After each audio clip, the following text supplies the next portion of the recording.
예루살렘이 함락되어 가지고 남유다가 완전히 망하는 이런 참 비극적인 현장을 보여주고 있습니다. 이때쯤 되면은 이제 이스라엘 백성들이 출애굽한 지 한 900년 정도 지났을 때예요. 그러니까 그 900년 동안 이스라엘 백성이 출애굽해 가지고 그 미디안 광야 생활 한 40년, 그리고 가나안 땅에 정착해 가지고 한 850년 정도 이 지나는 동안에 단 한 번도 하나님을 기쁘게 한 적이 없어요. 그저 끊임없이 하나님 마음을 아프게 하고 그러다가 결과적으로는 나라가 망하고 역사의 한 단락이 끝나는 이러한 삶을 저들이 살았던 겁니다. 하나님의 택한 백성들이었음에도 그랬어요. 하나님께서 그렇게 그들에게 사랑을 쏟아부으시고 하든지 간에 참 품에 안으시려고 그렇게 애를 썼지만은 저들은 마음이 완악해져 가지고요, 하나님의 품에 안으려고 하면 할수록 더 하나님으로부터 멀어져 갔던 것이죠. 그러다 결국은 이제 하나님의 그 분노의 심판 앞에 직면하는 이러한 끔찍한 저주를 받았던 것입니다. 그래서 오늘 39장 보면은요, 그 이스라엘 백성들 우리가 열왕기 하 25장에서도 우리 봤습니다만은 똑같은 내용입니다. 그래서 남쪽 유다 예루살렘이 이제 바벨론 군대에게 에워싸였다가 함락되는 이런 모습이 나와요. 39장 1절 보겠습니다. 유다의 시드기야 왕의 제9년 열째 달에, 정확하게 하면 제9년 10월 10일이죠. 쌍십절. 그때 바벨론 군대가 쳐들어와서 예루살렘 성을 에워쌌던 거예요. 바벨론 느부갓네살 왕과 그의 모든 군대가 와서 예루살렘을 에워싸고 치더니 시드기야의 제 11년 넷째 달 아홉째 날에, 그러니까 11년 4월 9일에 성이 함락됐다는 거예요. 그러니까 시드기야 9년 10월 10일에 성이 포위돼 가지고 11년 4월 며칠이에요? 4월 9일에 이제 드디어 성이 더 이상 버티지 못하고 무너졌다는 거예요. 그러면 정확하게 몇 년 몇 개월입니까? 1년 6개월이에요. 정확하게 1년 6개월 동안 그러니까 바벨론 군대에 저항하다가 더 이상 버티지 못하고 성이 함락됐던 것입니다. 그래서 3절에 보면 바벨론의 왕의 모든 고관이 나타나 중문에 앉으니 곧 네르갈 사레셀과 삼갈 네부와 내시장 살스기미니, 네르갈 사레셀은 궁중 장관이며 바벨론 왕의 나머지 고관들도 있더라. 그러니까 1년 6개월 동안 성이 포위되어 있었으니까 그 1년 6개월 동안 성 안에서 어떤 일이 있었겠어요? 여러분 한번 상상의 날개를 펴가지고 상상해 보십시오. 그러니까 성이 포위됐으니까 외부의 물자가 성 안으로 못 들어가지요. 그래서 성 안에서 어떤 일이 벌어졌겠습니까? 굶주림이 있었죠. 굶주림이 있으니까 그 다음에 이어지는 현상은 뭡니까? 굶주리니까 서로 약탈이니까 약탈. 여러분 미국에서 그때 LA에서도 있잖아요. 상점이 막 무법천지가 되어버리는 거예요 이제. 그래서 이제 이왕 굶어 죽을 바에 이렇게 앉아 굶어 줄 수 있느냐 해가지고 이제 상점을 습격하고 약탈하고 온갖 난리가 났겠죠. 그러다가 굶어 죽는 사람이 속출했어요, 아사자들이. 그러니까 그 시체 썩는 냄새가 진동할 거 아닙니까? 그러니까 거기에 세균이 번식하게 되고 그러니까 전염병이 돌겠지요. 이 성 안에 그런 일들이 있었던 거예요. 그래서 온갖 이제 굶주림과 그 다음에 약탈과 그리고 아사자들이 생겨나가지고 전염병이 돌고, 그 다음에 굶주리다 못해서 부모가 자기 자식을 잡아가지고 삶아서 그 고기를 뜯어먹고 있어요. 그런 끔찍한 일들이 있었던 것입니다. 근데 그거는 이미 900년 전에 하나님께서 이미 예언해 놓으신 거예요. 레위기 26장, 신명기 28장에 보면 너희가 만약에 내 언약을 지키지 않으면 반드시 그렇게 된다 그랬죠. 우리 레위기에서 다 살펴봤잖아요. 너희가 내 언약을 지키지 않으면 부모가 자식을 잡아서 삶아가지고 고기를 뜯어먹게 하겠다, 이렇게 이미 말씀을 해놓으셨어요. 그 하나님의 말씀이 그대로 현실이 되어버렸던 것입니다. 하나님의 말씀은요 1.1획도 틀림없이 그대로 현실이 된다니까요. 그래서 우리가 하나님의 말씀을 경홀히 여기서는 안 되고 하나님을 잘 듣고 마음의 세계에서 실천해야 된다, 그 말이에요. 그래서 그런 끔찍한 일들이 일어났던 것입니다.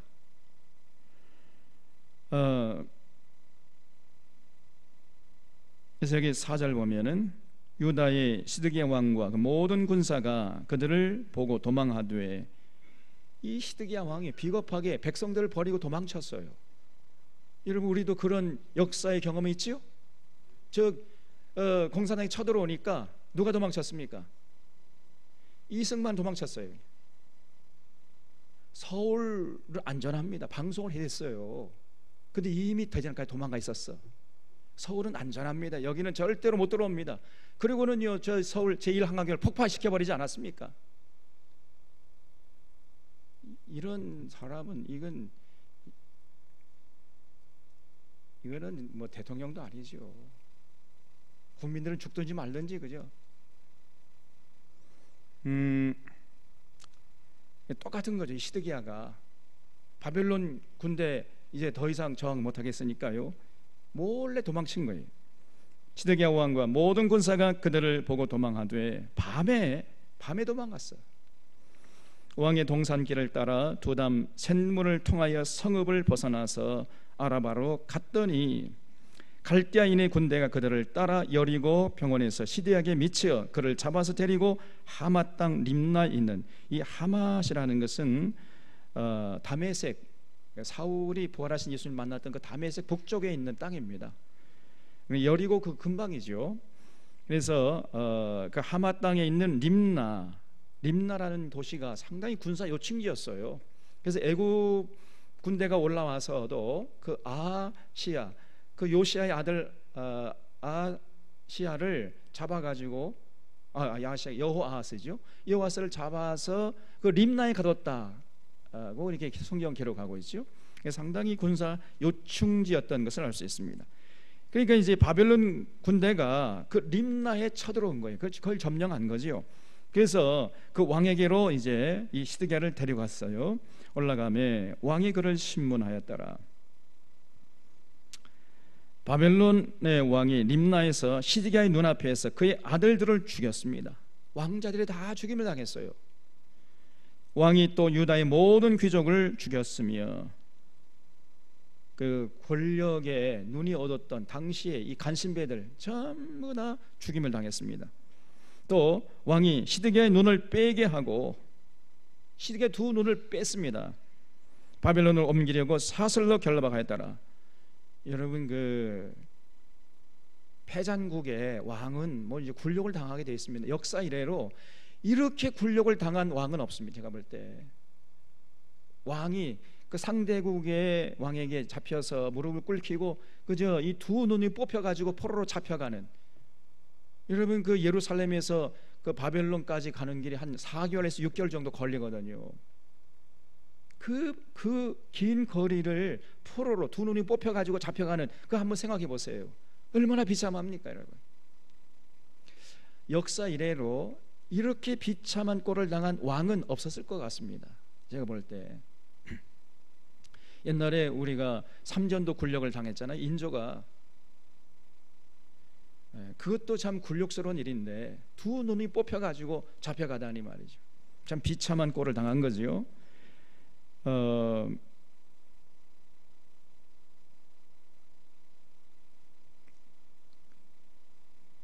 여기 5절 보면요, 느부갓네살 왕에게 올라가며 왕이 그를 신문하였더라. 왜 신문했을까요? 뭐 때문에? 자, 한번 보세요. 바벨론 군대가 2차 쳐들어와 가지고 그러니까 요시야의 아들들이 이제 여호아스, 그다음에 여호야김, 그다음에 여호야킨, 그다음에 시드기야, 이렇게 되죠. 마지막 남유다의 왕들이. 근데 그 여호야김은 요시야의 아들이었어요. 그 여호야김이 이제 폐위당하고 여호야긴 이 이제 왕이 됐을 때 바벨론 군대가 2차로 또 쳐들어와 가지고 폐위시키고, 그 다음에 시드기야를, 원래 마따디아라는 이런 사람이었는데 이름을 시드기야로 고쳐가지고 바벨론 군대가 세워놓고 물러간 것입니다. 그러면 시드기야는 어느 나라를 섬겨야 마땅했습니까? 바벨론 나라를 섬겨야 됐지요. 그런데 이 시드기야가 얼마 동안은 이제 바벨론 나라를 섬겼어요. 그런데 무슨 생각이 들었는지 갑자기 바벨론 군대를 섬긴, 바벨론에게 조공을 바치던 이런 모습을 딱 그만두고 애굽을 섬기는 거예요. 애굽을 갑자기. 그러니까 바벨론 왕이 가만히 있겠습니까? 저놈 봐라, 저 나를 배신해? 다시 이제 3차로 바벨론 군대가 쳐들어온 겁니다. 너 분명히 내가 너를 왕으로 세울 때는 나를 섬긴다고 약속했잖아. 근데 왜 갑자기 나를 배반하고 애굽 왕을 섬기느냐 너. 그래서 그 이제 죄를 물었다는 거예요. 그 신문했다는 겁니다. 이 정치적인 세계도요, 그 약속했으면 약속을 지켜야죠. 근데 이 시드기야가요, 가만히 보니까 이 당시에 국제적인 정세를 보니까 이 바벨론보다 애굽을 섬기는 게 좀 나아 보이거든요. 그 판단착오죠. 이 국제 정세에 상당히 어두웠던 것을 알 수 있습니다. 사실은 시드기야가 바벨론 편에 붙어 있었어야, 그래야 자기도 살고 나라도 백성들을 안전하게 살게 할 수 있는 그런 지름길이었는데, 시드기야가 판단착오한 거예요. 애굽에게 붙는 것이 더 유리하겠다. 그러다가 그만 바벨론 군대 3차 침공을 받게 된 것입니다. 무슨 말인지 이해되십니까? 그래서 왕이 그를 신문하였더라. 바벨론의 왕이 림나에서 시드기야 눈앞에서 그의 아들을 죽였고, 왕이 또 유다의 모든 귀족을 죽였으며, 왕이 또 시드기야의 눈을 빼게 하고 바벨론으로 옮기려고 사슬로 결박하였더라. 갈대아인들이 왕궁과 백성의 집을 불사르며 예루살렘 성벽을 헐어버렸습니다. 그래서 이 갈대아인들은 바벨론 군대죠. 이 바벨론 군인들이 들어와 가지고 그 화려했던 예루살렘 성의 왕궁들, 그리고 그 귀인들의 집들, 백성의 집들 전부 다 불질러서 잿더미로 만들어 버렸습니다. 그리고 성벽을 다 헐어버렸어요. 그래서 5월 7일 날 불을 타가지고 5월 10일 날 3일 동안 불이 탔다는 거예요. 5월 7일 날 예루살렘 성에 불이 났어요. 불을 질러버렸습니다, 바벨론 군인들이. 그래서 3일 동안이나 불이 타다가 10일 날 불이 꺼졌다는 거예요. 그러니까 뭐 예루살렘이 이제 완전히 잿더미가 되어버린 겁니다. 사령관 느부사라단이 성중에 남아있는 백성과 자기에게 항복한 자와 그 외에 남은 백성을 잡아 바벨론으로 옮겼으며, 사령관 느부사라단이 아무 소유가 없는 빈민을, 그걸 주셔보세요. 아무 소유가 없는 빈민, 그러니까 땅 한 평도 없는 빈민이죠. 가난한 사람들 유다 땅에 남겨두고 그날의 포도원과 밭을 그들에게 다 주었어요. 그러니까요, 그 사실은 그 유다, 남유다에 있는 땅들 전부 다 누가 소유하고 있었습니까? 당시에 전혀 농사를 짓지 않는 귀족들이 다 소유하고 있었어요. 그리고 실제로 농사는 누가 지어요? 가난한 민초들이, 백성들이 다 농사를 지어 놓으면은 그 전부 다 수탈하고 강탈하고 약탈해 가는 거예요, 이 귀족들이. 그러니까 이 백성들은요, 땅 한 평이 없는 가난한 빈민들이었어요. 그래서 그 사람들에게 바벨론 군대가 들어와 가지고 그 귀인들에게서 전부 그 귀인을 잡아 죽여버리고, 그리고 그들이 갖고 있던 그 땅들을 전부 그 빈민들에게 다 나눠줬다는 겁니다. 잘했죠? 이런 끔찍한 일들이 일어났던 거예요. 하나님이, 여러분, 레위기에서 안식년을 지켜라, 희년일을 지켜라 그랬잖아요. 더불어 사는 세상을 만들어. 너 혼자만 잘 먹고 살 살고 하지 말고 더불어 사는 세상을 만들어 다오. 이렇게 하나님이 간절히 부탁했지 않습니까? 그 당시에 이 귀족들, 가진 자들이, 기득권층들이 전혀 그를 생각하지 않고 그냥 더 그냥 제 뱃속 챙기는데, 제 뱃속 그저 배부르고 등 따스면 그것으로 만사오케이, 그게 진리고 하나님의 말씀은 전혀 생각하려고 하지 않았던 것입니다. 그러다가 이 끔찍하게 죽임을 당하고 그들의 소유를 강제로 그냥 바벨론 군대가 뺏어가지고 그 빈민들에게 나눠줬다는 거예요. 11절에 바벨론의 느부갓네살 왕이 예레미야에 대하여 사령관 느부사라단에게 명령하여 이르되 그를 데려다가 선대하고 해하지 말며 그가 네게 말하는 대로 행하라. 이 느부갓네살이요, 예레미야에 대해서 알고 있었어요.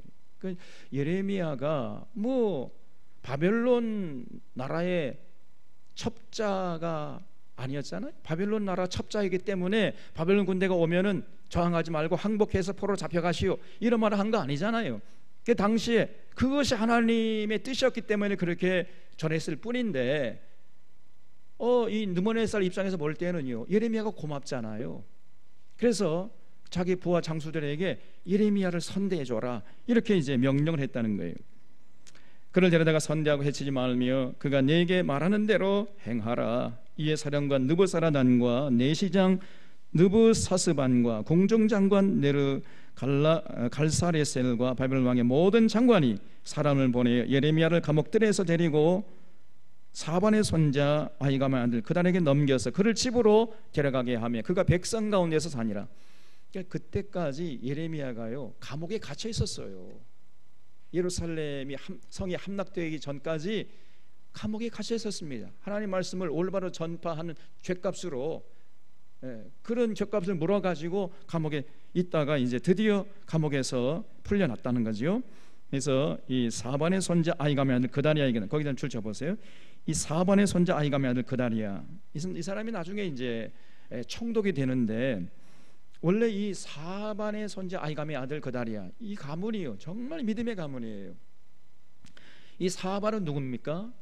요시야 왕 때에 요시야가 이제 성전 청결을 명령했잖아요. 그 청결하다가 성전 안에서 율법서를 발견했죠. 그래서 그 이제 요시야 왕 앞에서 그 율법서를 읽어드린 분이 누구냐? 이분이 사반이에요. 사반, 서기관 사반.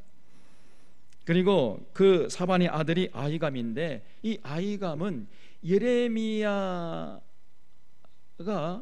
사람들에게 막 미움을 받고 저놈 쳐 죽여야 된다 막 이랬을 때 예레미야 편을 들었던 사람이에요. 예레미야가 무슨 죄가 있느냐, 그러면서 예레미야 편을 들었던 사람이에요. 참 이 아히감이라는 사람이요, 아주 올곧은 사람이라는 것을 알 수 있습니다. 그리고 그 아들 그다리야, 그러니까 사반과 아히감과 그다리야, 정말 이 믿음의 명문 가문이었어요. 그 당시에 모든 남쪽 유다가 타락하고 참다 바알을 섬기는 이런 분위기 속에서도 의연하게 신앙을 딱 부러지게 지켜낸 몇 안 되는 그 가정 중에, 가문 중에 한 가문이 이 사반의 가문이었어요. 사반과 아히감과 그다리야로 내려가는 이런 그 집안이었는데, 그런데 놀랍게도 바벨론 군대가 그거를 딱 지켜보고 있다가요, 야, 저 가정, 저 그다리야말로 총독감이다 해가지고 총독으로 세워놓고 바벨론 군대가 물러가는 것이에요. 어떻게 보면 참 이방인의 눈이 더 정확해요. 사람 보는 눈이, 하나님을 전혀 모르고 있는 이방인의 눈이 하나님의 택한 백성들의 눈보다 훨씬 더 정확하다는 것을 알 수 있잖아요. 정말 통탄스러운 노릇 아닙니까? 그래서 그 예레미야가 이제 그 백성들 가운데서 이제 감옥에서 풀려나가지고 백성들 가운데 거할 수 있게 됐다는 거죠. 15절에 예레미야가 감옥들에 갇혔을 때에 여호와의 말씀이 그에게 임하니라. 이르시되 너는 가서 구스인 에벳멜렉이 말하기를 만군의 여호와 이스라엘 하나님의 말씀에 내가 이 성의 재난을 내리고 복을 내리지 아니하리라 한 나의 말이 그날에 내 눈앞에 이루리라. 여러분, 구스인 에벳멜렉 기억나죠? 어떤 사람이었습니까? 예레미야가 구덩이에 던져졌을 때 시드기야 왕에게 찾아가가지고, 폐하, 예레미야를 저렇게 두면 굶어 죽거나 아니면 얼어 죽어요. 저거 예레미야가 무슨 죄가 있습니까? 예레미야는 선한 일만 했고 저 악한 사람들이 저 사람들인데 어떻게 저 사람들 가만 놔두고 저 예레미야를 저렇게 구덩이에 던져놔가지고 얼어 죽게 하고 굶어 죽게 합니까? 이러면서 예레미야 편에 섰던 사람이에요. 기억나시죠? 그 구스인 에벤멜렉, 구스면은 지금의 이디오피아거든요. 그러니까 흑인이었어요. 흑인. 피부 색깔이 까매가지고 근데 오히려 그 사람이 사람 보는 눈이 있었습니다. 아프리카 사람인데. 그래서 하나님께서 이 구스인 에벤멜렉을요 기억하고 계신 것을 볼 수 있습니다. 너는 가서 구스인 에벤멜렉에게 말하기를 만군의 여호와 이스라엘 하나님의 말씀에 내가 이 성에 재난을 내리고 복을 내리지 아니하리라 한 나의 말이 그날에 내 눈앞에 이루리라. 여호와의 말씀이니라. 내가 그날에 너를 구원하리니 네가 그 두려워하는 사람들의 손에 넘겨지지 아니하리라. 내가 반드시 너를 구원할 것인즉 내가 칼에 죽지 아니하고 네가 노략물같이 내 목숨을 얻을 것이니 이는 내가 나를 믿었음이니라. 여호와의 말씀이니라 하시더라. 이 구스인 에벤멜렉은요 당시 모든 사람들이 예레미야를 저 나쁜 놈이라고 하면서 저놈은 민족 반역자, 정복 좌파 빨갱이, 그래서 그냥 저놈 감옥에 쳐넣어야 됩니다, 저 돌로 쳐 죽여야 됩니다. 그랬을 때 유일하게 예레미야 편을 들었던 사람이에요, 구스인 에벤멜렉이. 그래서 사실은 하나님 앞에서 이 에벤멜렉이요 그렇게 뭐 큰일 한 게 없어요. 단지 하나님의 에벤멜렉을 기억하는 이유가 뭡니까? 선한 것은 선하다고 그러고 악한 것은 악하다고 했을 뿐이에요. 그렇잖아요. 사실은 그때 그 말 하는 것도요 쉽지 않은 말이었습니다. 쉽지 않은 행동이었어요. 자칫 잘못하면은 너도 그 한편이지, 그래가지고 감옥에 져서 구덩이에 던져질 수도 있는 그런 상황이었지 않습니까? 그러니까 목숨을 걸지 않으면은 할 수 없는 그런 용기 있는 말을 구스인 에벤멜렉이 했던 것이요. 하나님이 그것을 기억하고 계신 것입니다. 우리가 사실은 선한 것을 선하다 하고 악한 것을 악하다 하고 그렇게 사실은 자연스럽게 아무런 두려움이 없이 말할 수 있어야 되는데 세상은 그렇지 않아요. 선한 것을 선하다 하고 악한 것을 악하다 하고 할 수 있으려면요 굉장한 용기가 필요하다 그 말이에요. 아무나 할 수 있는 게 아닙니다, 여러분. 그만큼 세상이 악하기 때문에 선한 것을 선하다 하면은요 내가 손해볼 수 있어요. 또 자칫하면은 감옥에 갈 수도 있습니다, 여러분. 요즘 시대도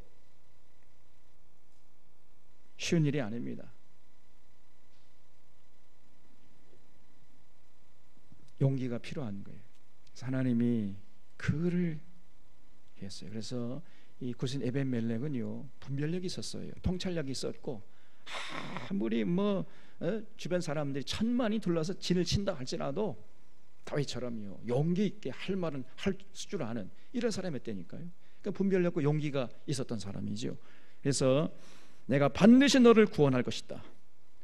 그러면 그 에벤멜렉이 갖고 있었던 그 분별력과 용기는 어디서 나온 것이겠습니까? 하나님을 믿는 믿음에서 나옵니다. 그래서 여기 18절 마지막 보면 이는 네가 나를 믿었음이라. 여호와의 말씀이라. 여러분 진실로 우리가 여호와 하나님을 믿게 되면요 이게 분별력이 생긴다니까요. 그리고 용기가 생겨요.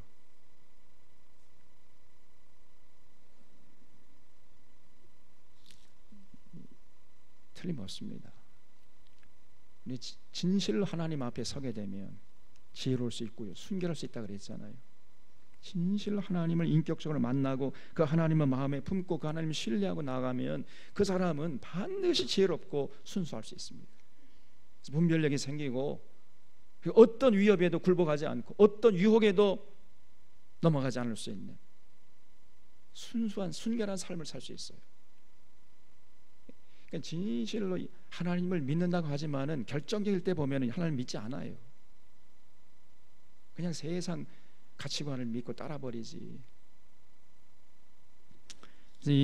비록 아프리카 이 흑인이었지만은 구스인 에벤멜렉은요 진실로 하나님을 믿었어요. 결국은 참 분별력과 용기를 가지고 그 예레미야 편에 섰다가 결국은 하나님에게 구원받는 이런 놀라운 복을 받았던 것입니다. 40장 1절 보겠습니다. 사령관 느부사라단이 예루살렘과 유다의 포로를 바벨론으로 옮기는 중에 예레미야도 잡혀 사슬로 결박되어 가다가 라마에서 풀려난 후에 말씀이 여호와께로부터 예레미야에게 임하니라 그랬죠. 이 라마라는 곳이 몇 번 제가 말씀드렸습니다. 이 라마라는 곳이 바벨론 군인들이 포로로 잡아가지고 이제 바벨론으로 데려가기 위해서 집결지라고 그랬어요. 포로들의 집결지 기억나시죠? 네, 그래서 이제 예레미야도 바벨론 군대에게 이제 그 포로 잡혀가는 그 군중에 끼어가지고 라마까지 왔다는 거예요. 라마까지. 그래서 거기서 이제 사령관이 느부사라단이 예레미야를 불러다가 이르되 내 하나님 여호와께서 이곳에 이 재난을 선포하시더니 여호와께서 그가 말씀하신 대로 행하셨으니 이는 너희가 여호와께 범죄하고 그의 목소리에 순종하지 아니하였으므로 이제 이루어졌도다. 이 일이 너희에게 임한 것이니라. 이게 누구 말입니까? 이게 지금 이게 누구 말이에요? 사령관 느부사라단. 그러면 이 사령관 느부사라단은 어느 나라 사람이요? 바벨론이죠. 그러면 하나님의 택한 유대인이요 이방인이요? 이방인인데 어떻게 이 역사의 흐름을 정확하게 꿰뚫어 보고 있잖아요. 너희들이 이렇게 재난을 당한 것은 너희들이 여호와께 범죄하고 그의 목소리에 순종하지 아니했기 때문에 이러한 재난을 당한 것이다. 정확하게 알고 있잖아요. 근데 유대인들만 몰라요. 정작 당사자인 유대인들만 몰라. 왜 우리가 이런 재난을 당하는지 만천하가 다 알고 있는데 유대인들만 모르는 것입니다. 이게 얼마나 이게 기가 막힌 현실입니까?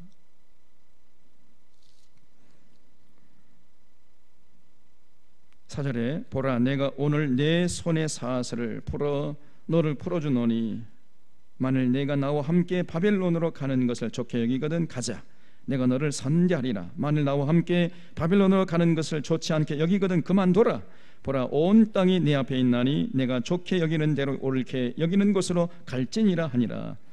그러니까요 이 느부사라단이 아주 그 예레미야를요 굉장히 존중해 주는 걸 볼 수 있어요. 예레미야 선생님 만약에 우리와 함께 바벨론으로 가기를 선택하신다면 우리가 선생님을 바벨론으로 모셔가서 편안하게 노후를 즐길 수 있도록 해드리겠습니다. 그러나 그렇게 바벨론으로 가기 원치 않으시면은 그냥 여기에 남겠다고 하시면 그렇게도 해드리겠습니다. 그건 둘 중에 하나 선택하라는 거예요. 바벨론으로 갈 것인지 예루살렘에 남을 것인지 둘 중에 하나 선택하면 그 예레미야가 선택한 대로 해주겠다는 것입니다. 그때 여러분 예레미야 입장에서는요 바벨론으로 가는 길은 어떤 길이었어요? 넓은 길입니까? 좁은 길입니까? 좁은 길이요? 왜 넓은 길이요? 네?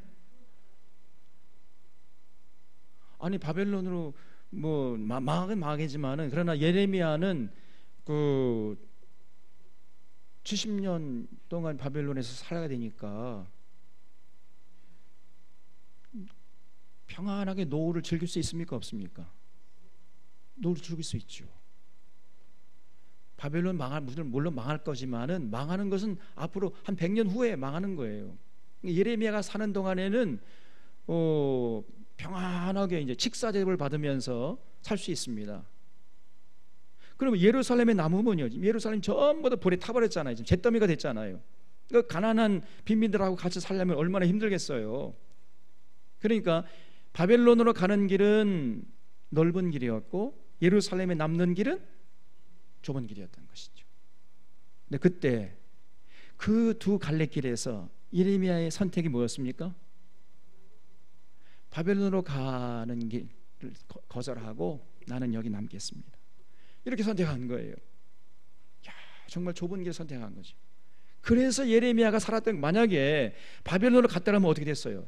진짜 그 예레미야는요 바벨론 첩자죠. 저거 말이야, 바벨론 군대가 오면은 저항하지 말고 항복해서 포로로 잡혀라 하더니 지가 가는구만. 제가 분명히 바벨론 첩자가 맞아. 그 말이 틀림없는 겁니다. 그러니까 예레미야가 그걸 거부했어요. 거부하고 완전히 폐가 된 예루살렘에 남았단 말이에요. 그래서 예레미야가 진실로 하나님이 보내신 선지자가 맞다는 것입니다. 여러분, 우리 앞길에 항상 두 갈래 길이 있어요. 넓은 길과 좁은 길이 있습니다. 그 길에서 어느 길을 선택하느냐가 그 사람의 신앙의 정체성이에요.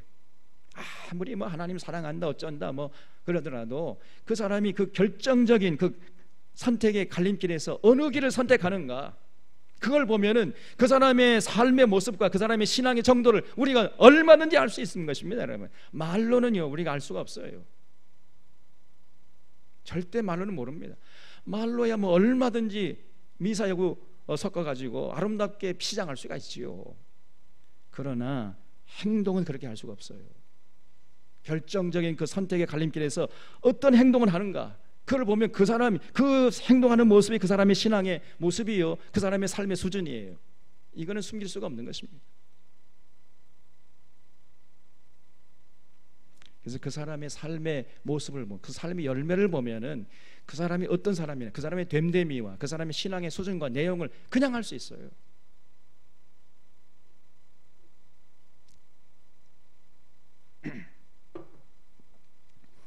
그래서 이 예레미야가 5절에 아직 돌이키기 전에 그가 다시 이르되 너는 바벨론의 왕이 유다 성읍들을 맞도록 세운 사번의 손자 아이감의 아들 그다랴에게 돌아가서 그와 함께 백성 가운데 살거나 네가 옳게 여기는 곳으로 가거나 할지니라 하고 그 사령관이 그에게 양식과 선물을 줘 보내매 예레미야가 미스바로 가서 아이감의 아들 그다랴에게로 나아가서 그 땅에 남아있는 백성 가운데서 그와 함께 사니라.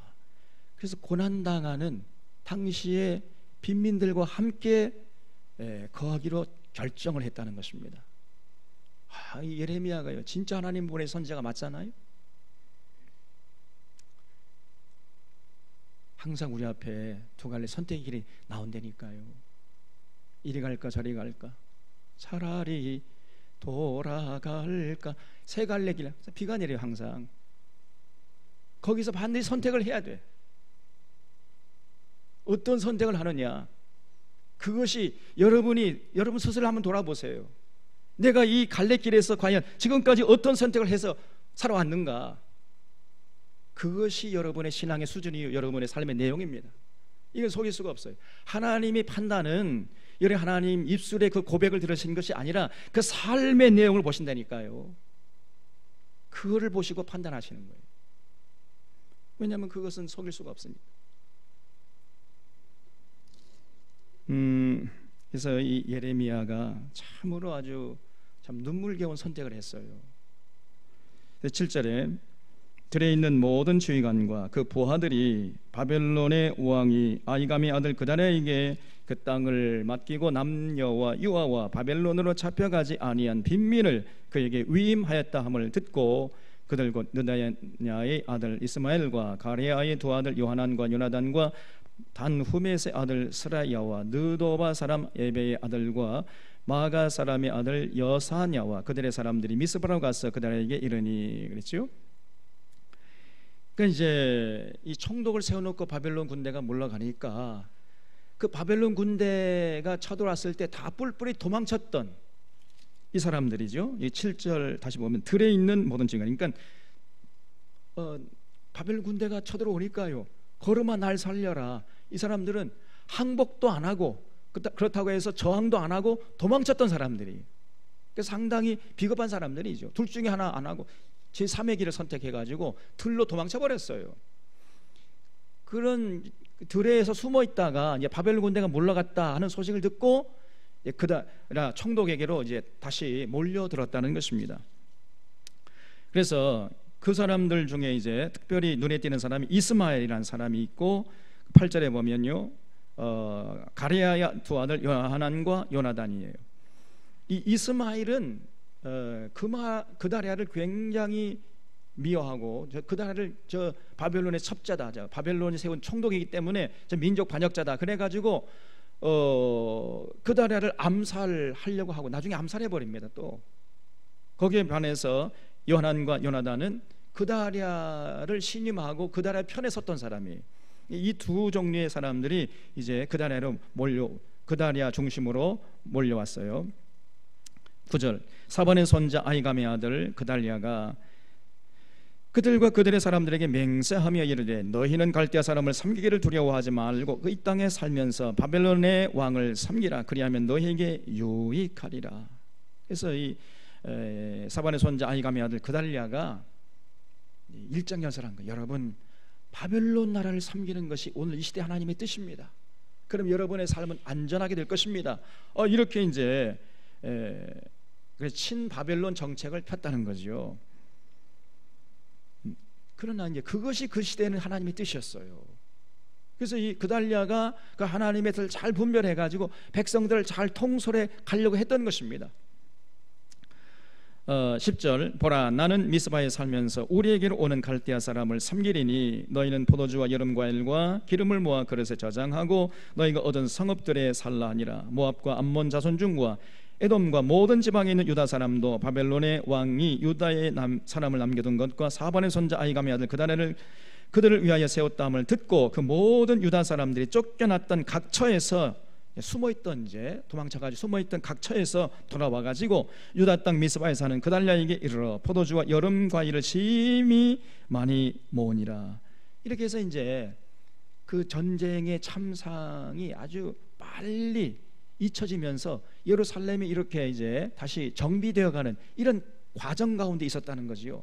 그달랴가 상당히 리더십을 제대로 잘 발휘해가지고 백성을 잘 이끌어가고 있었단 말이죠. 그런데 그런 가운데 사건이 터집니다. 13절, 가랴의 아들 요하난과 들에 있던 모든 군 지휘관들이 미스바에 사는 그달랴에게 이르러 그에게 이르되 암몬 자손의 왕 바알리스가 내 생명을 빼앗으려 하여 느다냐의 아들 이스마엘을 보낸 줄 내가 아느냐 하되 아히감의 아들 그달랴가 믿지 아니한지라. 그러니까 느다냐의 아들 이스마엘을 특공대로 보내가지고요 그달랴를 이제 살해하게 했다는 거지요. 이거를 요하난이 미리 그달랴에게 알려줬어요. 근데 이 그달랴가요 이런 첩보를 신중하게 듣지 않았습니다. 아유, 이스마엘이 그럴 사람이 아니, 그럴 리가 없습니다. 그럼 가볍게 그냥 흘려 들어버렸어요.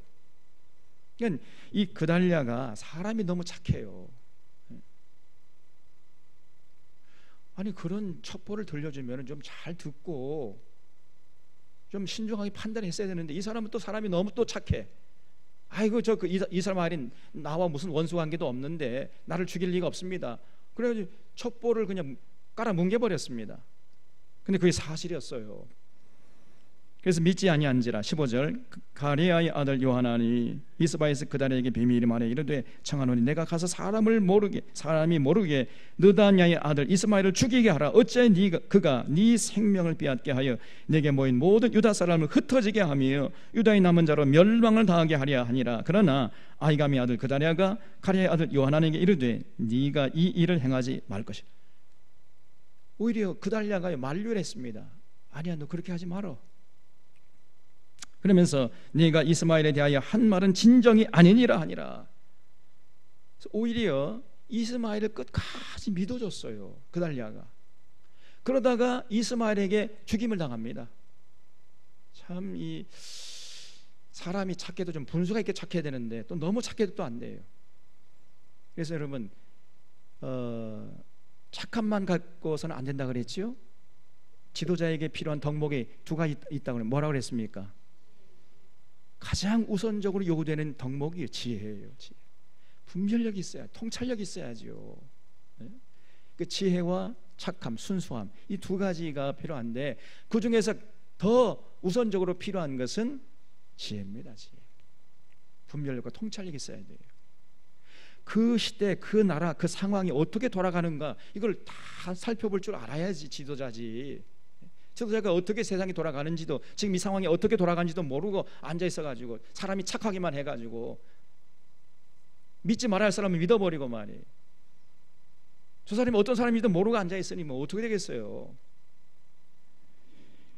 그래서 예수님께서 너희는 뱀처럼 지혜롭고 비둘기처럼 순결하라. 지혜와 순결함, 이 두 가지가 동시에 필요하다 그랬잖아요. 근데 이 그달리아는요, 사람은 착해요. 너무 착해. 근데 지혜가 없어가지고 분별을 못해가지고 그냥 이스마엘에게 맞아 죽어버립니다. 정말 안타까운 일이 벌어진 거예요. 41장에 일곱째 달에 왕의 종친 엘리사마의 손자여 느다냐의 아들로서 왕의 장관 이스마엘이 10사람과 함께, 이스마엘이 이제 특공대 10사람을 조직해가지고 미스바로 가서 아이감의 아들 그달리아에게 이르러 미스바에서 함께 떡을 먹다가 느다의 아들 이스마엘과 그와 함께 있던 10사람이 일어나서 바벨 왕의 그 땅에 위임했던 사반의 손자 아이감의 아들 그달리아를 칼로 쳐 죽여버렸습니다. 살해한 거지요. 이스마엘이 또 미스바에서 그달리아와 함께 있던 모든 유다 사람과 거기에 있는 갈대아 군사를 죽였더라. 그러니까 이 이스마엘 입장에서 볼 때는요, 이 사람은 그것이 하나님의 뜻이 아니었어요. 당시에 진짜 하나님의 뜻은 그달리아가 말한 대로 바벨론 나라를 섬기는 것이었습니다. 그런데 친바벨론 정책을 피니까 이스마엘이 앙심을 품고 가서 특공대 조직해가지고 죽여버린 거거든요. 결국은 그러니까 바벨론 군대가 가만히 있겠습니까? 바벨론 군대가 이제 또 오겠죠. 그래서 수많은 백성들을 죽음의 위험 가운데 끌어갔던 사람이 이스마엘입니다. 그러니까 전혀 하나님의 뜻을 분별하지 않고 그저 자기 감정에 시키는 대로, 자기 생각으로, 자기 확신에 차가지고 하나님의 뜻을 거부하고 그달리아를 그냥 죽여버렸어요.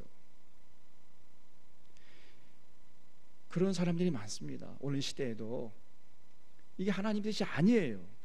누가 봐도 하나님 뜻이 아닌데 자기 확신에 차가지고 이게 하나님의 뜻이다 그러고는 열심을 내는 사람이 있다니까요. 오늘날 이 한기총에 속한 사람들 대부분 그렇습니다. 정말 그 한기총을 해체시켜야 돼요. 어제 하고 보니까요, 한기총 해체하라 하는 그 기자회견을 하더라고, 어느 목사님이. 근데 그 전 암흑의 목사가 있어요. 그 빤스 목사 있습니다. 그 사람이 이제 대표 회장이 돼가지고 완전히 이 기독교를 정말 사람들이 볼 때에는 한기총이고 뭐고 분별할 수 있습니까? 그러니까 한기총이 기독교다 이렇게 이제 생각해 버리겠죠. 그러니까 그 한기총이 하는 걸 보면요, 믿지 않은 사람들은 그냥 아유 저것들 개독교다 개독교 이렇게 생각하는 거예요. 그냥. 그래서 한국 교회를 욕먹기로 작정한 마귀의 집단이에요. 저게 한기총이. 그래서 빨리 해체를 시켜야 되는데 어떻게 해체할 수 있는 강제력이 없으니까 정말 이 기독교인들이, 교인들이 이게 올바로 분별력이 있어야 되는데 전혀 분별력이 없는 거예요. 이게 문제입니다.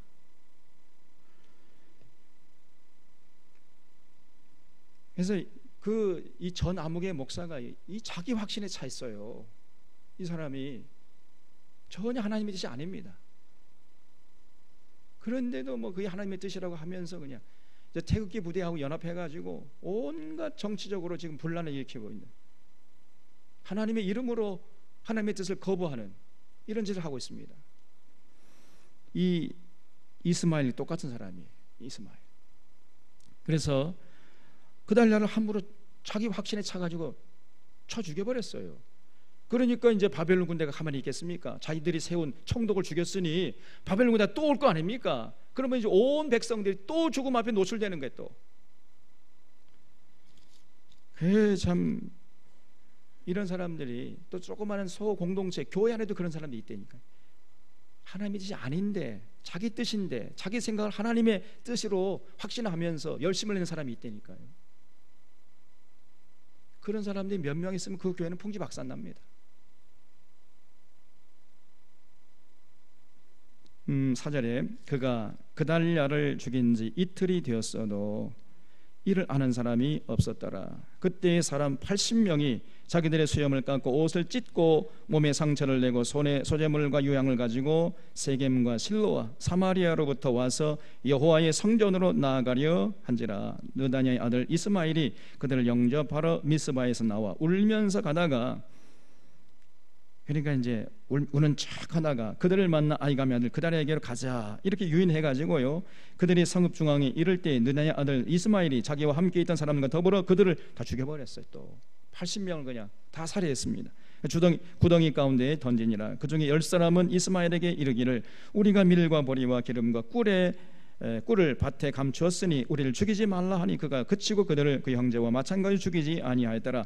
이스마엘이 그달에게 속한 사람들을 죽이고 그 시체를 던진 구덩이는 아사 왕이 이스라엘 바사 왕을 두려워하여 팠던 것이라. 느다냐의 아들 이스마엘이 그가 쳐 죽인 사람들의 시체를 거기에 채우고 미스바에 남아있는 왕의 딸들과 모든 백성 곧 사령관 느무사라다니 아이가면을 그달에게 위임했던 바 미스바에 남아있는 모든 백성을 이스마엘에 사로잡고 곧 느다냐의 아들 이스마엘이 그들을 사로잡고 얌몬 자손에게 가려고 떠나니라.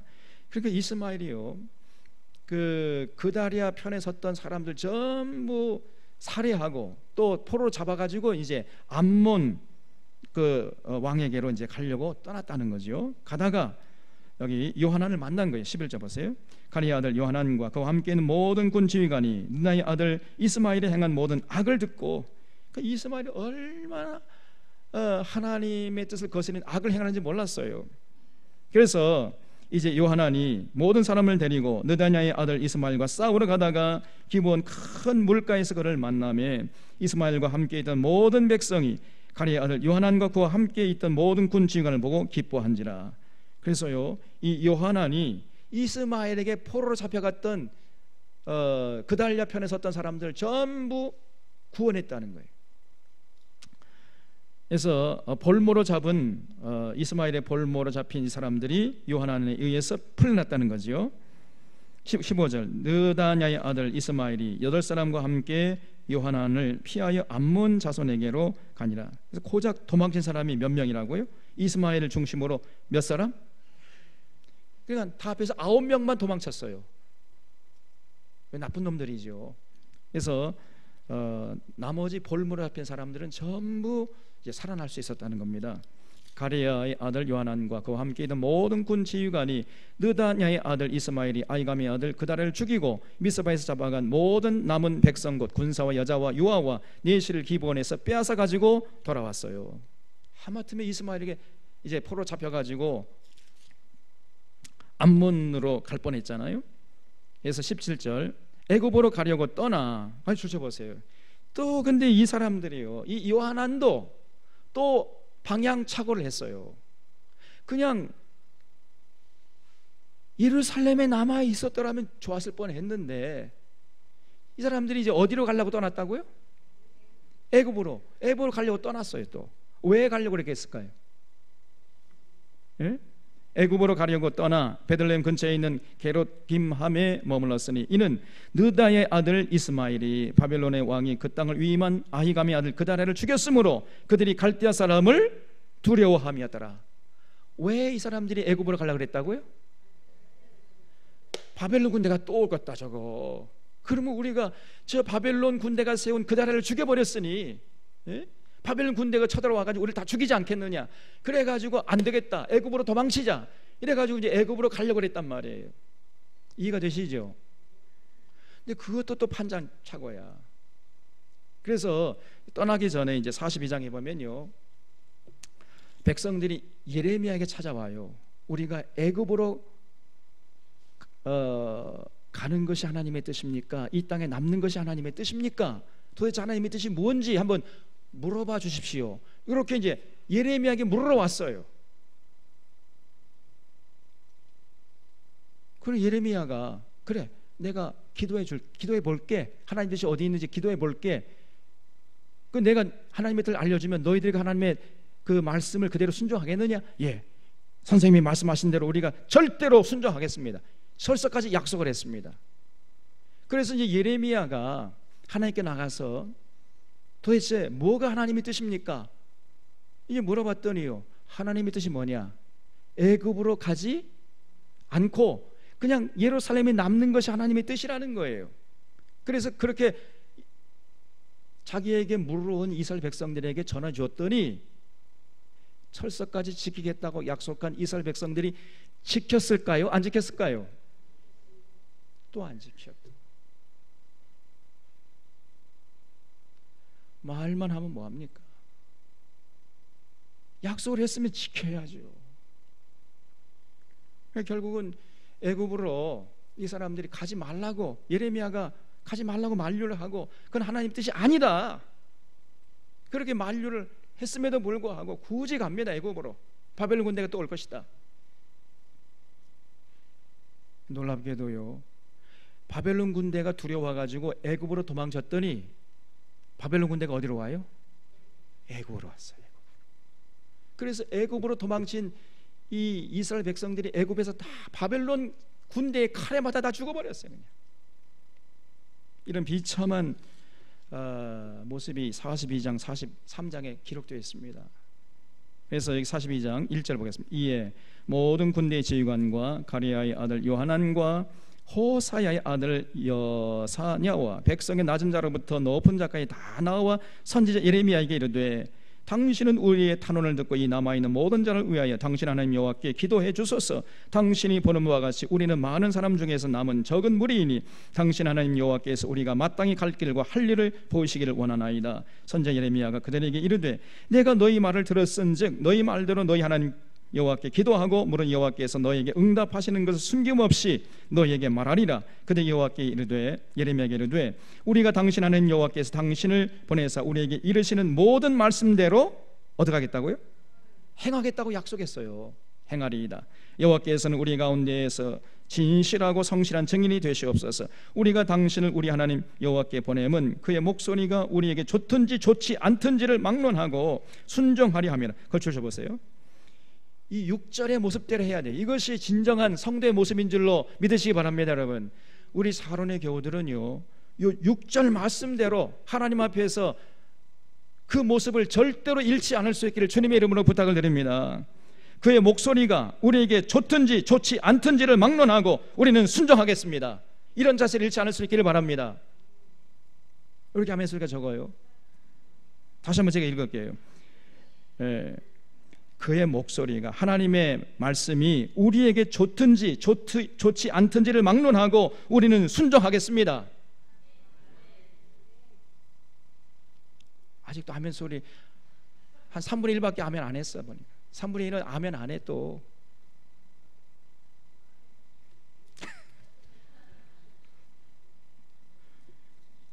예, 이것이 올바른 모습이에요. 근데 이렇게 말은 잘했어요. 말만 잘해 이 사람들은. 또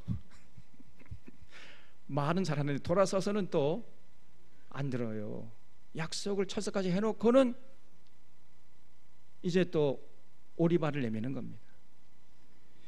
그래서 우리가 우리 하나님 여호와의 목소리를 순종하면 우리에게 복이 있으리라 하니라. 말은 잘해요 이 사람들이. 7절 10일 후에 여호와의 말씀이 예레미야에게 임하니 그가 가레의 아들 요하난과 그와 함께 있는 모든 군 지휘관과 백성의 낮은 자로부터 높은 자까지 다 부르고 그들에게 이르되 너희가 나를 보내어 너희의 간구를 이스라엘 하나님 여호와께 드리게 하지 아니했느냐. 그가 이렇게 이르느냐. 이게 하나님의 뜻이라는 거예요. 10절 너희가 이 땅에 눌러 앉아 산다면 내가 너희를 세우고 헐지 아니하며 너희를 심고 뽑지 아니하리니 이는 내가 너희에게 내린 재난에 대하여 뜻을 돌이킴이라.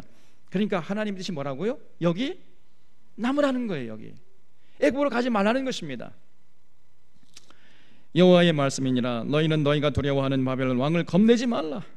내가 너희와 함께 있어 너희를 구원하며 그의 손에서 너희를 건지리니 두려워하지 말라. 내가 너희를 불쌍히 여기리니 그도 너희를 불쌍히 여겨 너희 본향으로 돌려보내리라 하셨느니라. 그러나 만일 너희가 너희 하나님 여호와의 말씀을 복종하지 아니하고 말하기를 우리는 우리 이 땅에 살지 아니하리라 하며 너희가 말하기를 아니라 우리는 전쟁도 보이지 아니하며 나팔 소리도 들리지 아니하며 양식의 궁핍도 당하지 아니하는 애굽 땅으로 돌아가 살리라 하면 잘못되리라.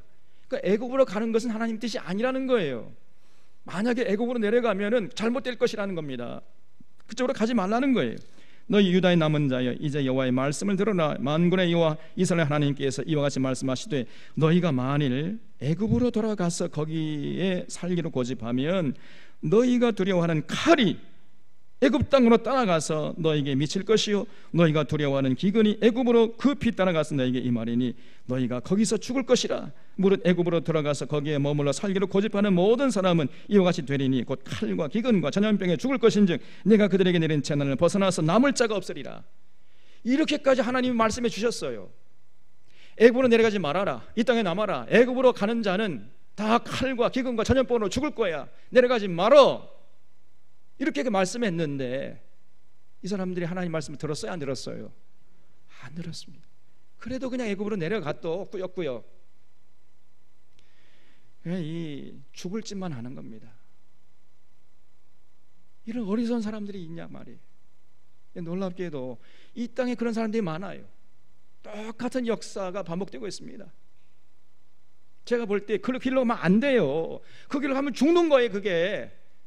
그런데 그 길로 가 꾸역꾸역. 가지 말라고 해도 그 길로 가. 어떻게 할 수가 없습니다. 그렇다고 해서 경찰 불러가지고 저 잡아가시오 할 수도 없는 노릇이고.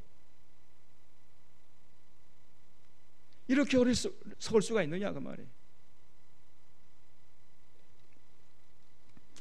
18절에 만군의 여호와 이스라엘 하나님께서 이와 같이 말씀하시되 나의 노여움과 분을 예루살렘 주민에게 부은 것 같이 너희가 애굽에 이를 때에 나의 분을 너희에게 부으리니 너희가 가증함과 놀램과 저주와 치욕거리가 될 것이라. 너희가 다시는 이 땅을 보지 못하리라 하시도다. 유다의 남은 자들아 여호와께서 너희를 두고 하신 말씀에 너희는 애굽으로 가지 말라 하셨고 나도 오늘 너희에게 경고한 것을 너희는 분명히 알아라. 너희가 나를 너희 하나님 여호와께 보내며 이르기를 우리를 위하여 우리 하나님 여호와께 기도하고 우리 하나님 여호와께 말씀하신 대로 우리에게 전하라. 우리가 그대로 행하리라 하여 너희 마음을 속였느니라. 우리 여기서까지 약속했으면 약속한 대로 지켜야 할 거 아니에요. 근데 하나님 말씀을 전해주니까요 이제 안 듣는 거예요. 자기 멋대로 해버려 그냥. 21절 너희 하나님 여호와께서 나를 보내사 너에게 명하신 말씀을 내가 오늘 너에게 전하였어도 너희가 너희 하나님 여호와의 목소리를 도무지 순종하지 아니하였은즉 너희가 가서 머물려고 하는 곳에서 칼과 기근과 전염병에 죽을 줄 분명히 알아라. 가로 열고 쌍 가로 닫고. 그런 말은 없지만은 분위기상 그래요. 얼마나 불쌍한 사람들입니까? 얼마나 안타까운 일인지 알 수가 없어요. 여러분 리더십도 중요하지만 팔로십도 중요하다고 말씀드렸잖아요. 올바른 방향을 잘 선택해서 거기서 열심을 내야지 잘못된 방향을 선택하지 그 길로 열심히 가면 어떻게 되는 거예요? 더 빨리 망하는 거 아니겠습니까? 그래서 우리에게 정말 절대적으로 필요한 것이요 지혜예요. 지혜. 분별력과 통찰력. 도대체 무엇이 참이고 무엇이 거짓인지 어느 길로 가야 사는 것인지 무엇이 하나님의 뜻인지 이걸 정확하게 우리가 분별할 수 있어야 된다 그 말이에요. 근데 대부분의 사람들이 그 두 가지 갈래길에서 자꾸 자기 감정, 자기의 경험, 자기의 뭐 기존의 어떤 지식 이걸 가지고 자꾸 판단해. 자꾸 죽음의 길, 그 넓은 길을 자꾸 가려고 그래요. 좁은 길로 가야 되는데 그 길로 가야 사는 길인데. 우리 사랑하는 샤론의 교우들은 오늘 이 말씀을 통해 들려주시는 교훈을 잊지 않고 특별히 예레미야처럼요. 예레미야는 항상 이 좁은 길을 선택했어요. 참 지혜로운 사람입니다. 언제나 좁은 길을 선택해서 생명길, 영생길, 복된 길을 힘차게 걸을 수 있기를 바랍니다. 그 좁은 길과 넓은 길에 극명한 차이가 뭐냐면요, 넓은 길은 많은 사람들이 가는 길이에요. 그리고 편한 길입니다. 이 두 가지 특징이 있어요. 많은 사람들이 가는 길이고, 왜냐? 거기가 당장에는 편하기 때문에 그 길로 가는 거예요. 근데 그 길은 죽음의 길이에요. 사망길이에요. 좁은 길의 특징은 뭐냐면요, 많은 사람들이 안 가요. 왜냐? 힘들기 때문에. 당장에 너무너무 힘들어요. 오해받기도 하고 조롱받기도 하고 핍박받기도 하고 손해봐야 되고 내가 죽어야 되고 그런 길이에요. 그래서 사람들이 안 가려고 그래요. 그냥 넓은 길을 선택해 버리고 맙니다. 여러분 항상 생각하십시오. 두 가지 갈래길에 섰을 때 우리가 어느 길을 선택할 것인가? 사람들이 가지 않는 길. 왜냐하면 힘들기 때문에. 또 내가 죽어야 되고 내가 희생해야 되고 그 길이 바로 생명길이에요. 항상 그 길을 선택해서 갈 수 있기를 주님의 이름으로 부탁을 드립니다. 여러분이 선택하고 여러분이 책임지는 거예요. 누가 해주는 게 아닙니다. 이걸 잊지 말고 어지러운 세상 사는 날 동안까지 언제나 그 갈림길에서 참 생명길을 선택해가지고 하나님께 영광 돌리고 끝까지 승리할 수 있기를 바랍니다. 기도하겠습니다. 참 고마우신 하나님 아버지,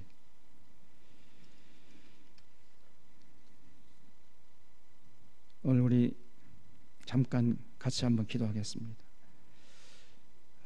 하나님의 분노가 쏟아지는 예루살렘, 결국 이 사람들이 하나님의 뜻을 경홀히 여기다가 하나님 말씀 한 길을 한 길을 흘리다가 이렇게 전 국가적인 재난을 당하는 비극적인 역사를 기록했습니다. 그리고 그 이후에 또 여전히 판단착오, 방향착오를 하고 우왕좌왕하는 이런 모습들을 우리가 봤습니다. 그래서 이런 역사의 교훈을 우리가 잊지 않고 우리도 반면교사를 삼아서 이 땅에 사는 날 동안까지 절대적으로 생명길을, 그 좁은 길을 선택할 수 있도록 도와달라고 같이 한번 우리 자신을 위해서 조용히 묵상 기도한 시간 갖겠습니다.